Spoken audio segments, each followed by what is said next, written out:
बन रही थी तो भारत को रिपब्लिक ना रख के ना ही गणराज्य रखा गया, दोनों कॉमन रखा गया। देखिए रिपब्लिक किसे कहते हैं, हिंदी में इसे हम लोग गणराज्य कहते हैं। गणराज्य उसे कहा जाता है जहां राष्ट्राध्यक्ष का चुनाव होता है।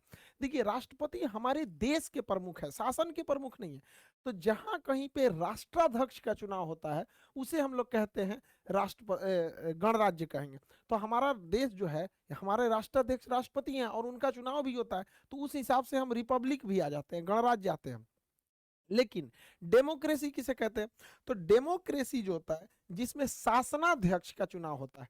शासनाध्यक्ष हमारे यहाँ प्रधानमंत्री है, तो हमारे यहाँ शासनाध्यक्ष का भी चुनाव होता है और हमारे यहाँ राष्ट्राध्यक्ष का भी चुनाव होता है।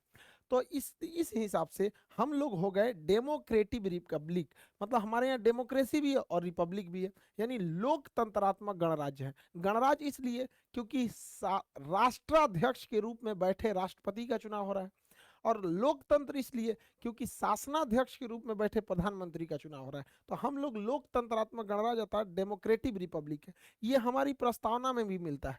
हम भारत के लोग, देखिएगा, हम भारत के लोग भारत को एक संपूर्ण प्रभुत्व संपन्न समाजवादी पंथ निरपेक्ष एवं लोकतंत्रात्मक गणराज्य बनाने के लिए, यानी हम लोकतंत्र और गणराज्य दोनों में डेमोक्रेटिव रिपब्लिक, यानी हमारे यहाँ राष्ट्रपति का चुनाव होगा।